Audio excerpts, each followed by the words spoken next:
আজকে আমি একটু আচার করা দেখাবো। কি নিয়েছি তার জন্য টমেটো দিয়ে আর এই যে পাকা তেঁতুল কিনে নিয়ে এসেছি আস্ত একেবারে, এটা ছাড়িয়ে ছাড়িয়ে নেব, নিয়ে এই দুটো দিয়ে আমি একটু আচার বানাবো। আর এর সঙ্গে কি দেবে মশলা? মশলা তার জন্য নিয়েছি এই যে ধনে আর লঙ্কাটা আগে ভাজবো, তারপরে পাঁচফোড়ন আর হচ্ছে জিরে, ওটা আলাদা ভাজবো। এটা বেশি ভাজতে হয়, ওটা কম ভাজতে হয়, পুড়ে যাবে নইলে। হ্যাঁ, এবার আমি তেঁতুলগুলো ছাড়িয়ে নেব। এই যে তেঁতুলগুলো আমি ছাড়িয়ে নিই। এটা খাবার একেবারে পাকা তেঁতুল এইভাবে পাওয়া যায় না। আমি গাছ পাকা, এই জন্য আমি কিনে নিয়ে এসেছি। এটা দামও বেশি। অন্য তেঁতুল 100 টাকা করে, এই তেঁতুলটা 150 টাকা করে। এই যে একদম গাছ পাকা তেঁতুল, এটা দিয়ে আমি আচার বানাবো। ভেতরে তো শুকিয়ে গেছে, ওর মধ্যে শুকনো না, বেশ সুন্দর একদম পাকা। ও টানছো আর ওগুলো সব বেরিয়ে যাচ্ছে। হ্যাঁ, এই যে এগুলো কি শিলনোড়ায় কি বাটবে? না, এটা আমি ছাড়িয়ে এই টমেটোর মধ্যে দেবো। আরেকজন হাসছে, বাটবে বলেছি শিলনোড়ায়, তাই এটা বাটবে না, এটা আস্তে আস্তেই দেবো। মা যেভাবে করে সেটাই আমি জানি, শিলনোড়ার উপরে রাখছে তাই, কিন্তু শিলনোড়াতে বাটবে নাকি।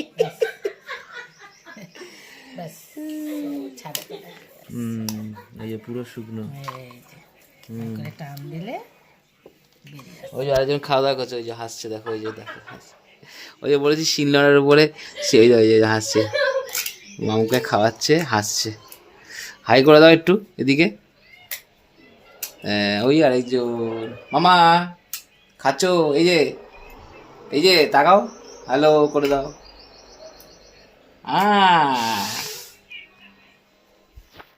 ছাড়ানো হয়ে গেছে। বাহ, খুব সুন্দর লাগে।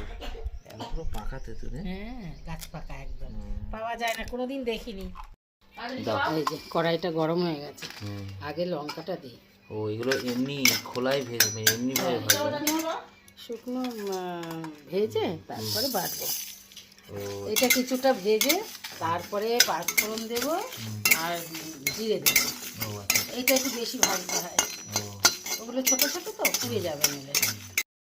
এটা জিরে আর পাঁচফোড়নটা দেখো একসাথে, তাই তো? হ্যাঁ, ওটা একটু বেশি ভাজতে হয়, এইটা একটু কম ভাজতে হয়। ঠিক আছে, আমি এবারে শিল পাটাতে নাম এই কটা আমি ভেজে গুঁড়ো করে দেবো। একদম আচারের মশলা ভাজা ভাজা মতন হয়েছে, তাই না? ভাজা ভাজা হয়েছে, খুব সুন্দর ভাজা হয়ে গেছে। এবার বাটবো, আগে এটা বসিয়ে দিই। গরম হয়ে গেছে। হ্যাঁ, একটু পাঁচফোড়ন দিলাম, শুধু পাঁচফোড়ন। এবার টমেটোগুলো দিয়ে দেবো। টমেটোগুলো এবার দিয়ে দেবো, দাও। ভাজা ভাজা হয়ে গেছে, এবার দিয়ে দেবো।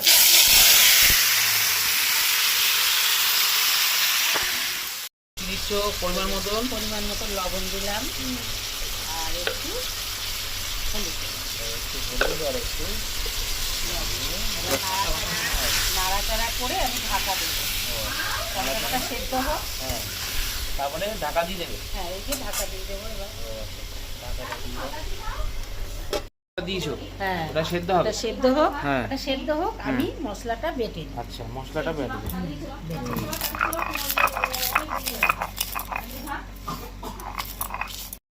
এই যে বাটা হচ্ছে, কি গন্ধ বেরিয়েছে, খুব সুন্দর গন্ধ হবে শিলনোড়ায় বাটলে, তাই না? মশলার খুব সুন্দর গন্ধ।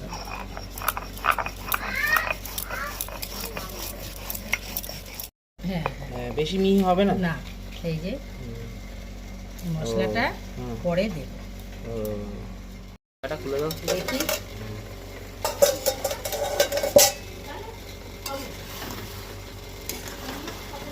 আর একটু হবে না, কেটে নিই। একটু ছোট ছোট করে কেটে ওটার মধ্যে দিয়ে দেবো।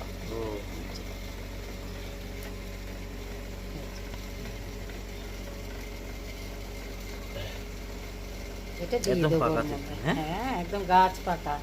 আমি কোনোদিন দেখিনি যে এরকম পাওয়া যায়, জানি না, আমি হয়তো দেখতে পাইনি। এটা দিয়ে দেবো। কি অ্যাড হচ্ছে? ভিনিগার? এই তো হয়ে গেছে তো। এই যে ভিনিগার দেব, তাহলে অনেক দিন বেশ রাখা যাবে ঘরে। হ্যাঁ, 3 চামচ মতন দিলাম। এবার একটু নাড়াচাড়া করে মশলাটা দিয়ে দেবো, তাহলে কদিন রেখে খাওয়া যাবে।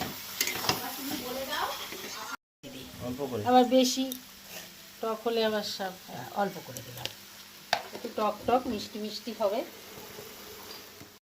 টেনে গেছে? হ্যাঁ ও হয়ে গেছে, এবার মশলাটা দেবো আমি। বাহ, কালারটা ভালোই হচ্ছে, জেলি জেলি জেলি হবে।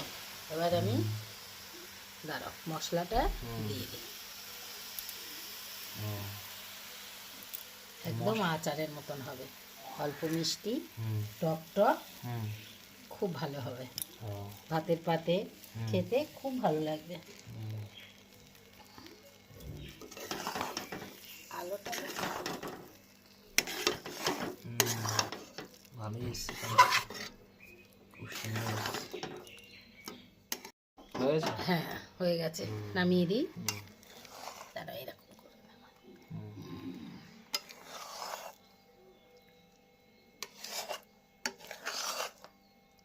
কালারটা খুব সুন্দর এসছে,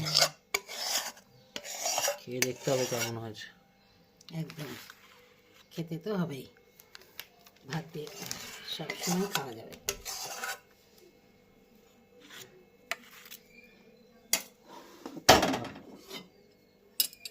দারুণ দেখতে বেশ হয়েছে, লোভনীয় হয়েছে না? বেশ সুন্দর লোভনীয় মতো হয়েছে। খুব সুন্দর কালার হয়েছে, দেখতে খুব সুন্দর হয়েছে, ভালো হয়েছে। বন্ধুরা, টমেটো তেঁতুল দিয়ে আচার বানালাম, আর ওই মশলা দিলাম। আপনারাও করে এইভাবে করে খাবেন, ভালো লাগবে।